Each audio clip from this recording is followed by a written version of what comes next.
വിവിധ ആവശ്യങ്ങൾ ഉന്നയിച്ച് തൊഴിലുറപ്പ് തൊഴിലാളി യൂണിയൻ കൊരട്ടി പഞ്ചായത്ത് കമ്മിറ്റിയുടെ നേതൃത്വത്തിൽ കൊരട്ടി പോസ്റ്റ് ഓഫീസിലേക്ക് മാർച്ചും ധർണയും നടത്തി.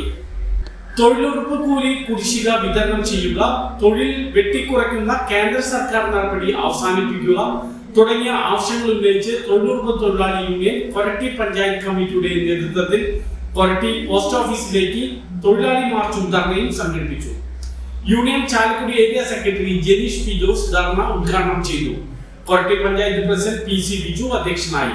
Advocate K Asumesh, Shima Suddeen, Nainu Lichu, K P Thomas, A Biju, K Rajan, Jisy Paul, Reymo Jose എന്നിവർ സംസാരിച്ചു. കേന്ദ്ര സർക്കാർ മറുപടി പറയൂ. കേന്ദ്ര സർക്കാർ ഞങ്ങൾ മനുഷ്യരല്ലേ, ഞങ്ങൾ മനുഷ്യരല്ലേ, മരിക്കുവോളം ജീവിക്കാൻ കണ്ടുകൊണ്ടാണ് ഇവർ തൊഴിലുറപ്പിനെ കാണുന്നത്.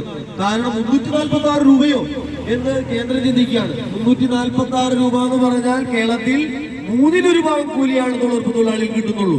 അപ്പൊ യൂണിയൻ അത് ആവശ്യപ്പെടുകയാണ്. കേരളത്തിൽ ആ യൂണിയൻ എന്ന നിലയ്ക്ക് ആവശ്യപ്പെടുന്ന എന്താണ്? 600 രൂപയെങ്കിലും ആക്കണം മിനിമം. നമ്മൾ 800 900 ഒന്നും ചോദിക്കുന്നില്ല. 600 രൂപ കേരളത്തിലെ തൊഴിലുറപ്പ് തൊഴിലാളികൾക്ക് ലഭിക്കണം.